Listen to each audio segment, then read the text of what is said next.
The future of gymnastic sport in Uganda that in the not-so-distant past seemed to be in limbo has all of a sudden been resuscitated. This follows the local federation leadership interventions, including targeting of thorough grassroots development. This has been helped further by inclusion of the sport on the education curriculum.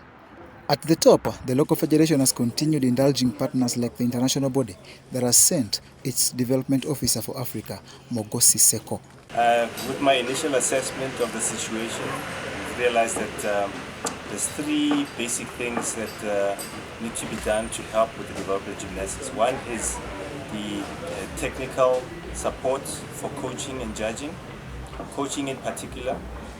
So in order to answer this one particular aspect, we've actually arranged already for a course which will come in the next month, where we're going to give technical training for coaching, in particularly in tumbling and aerobic, and some fundamental movement skills. The other point that we saw is necessary is support in administration. Being a young federation, the Gymnastics Association needs a lot of support to be able to establish the foundation for the sport.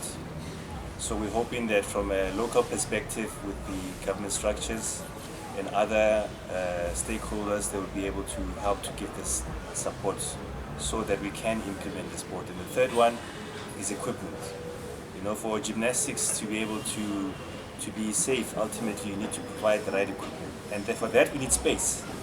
So space is essential.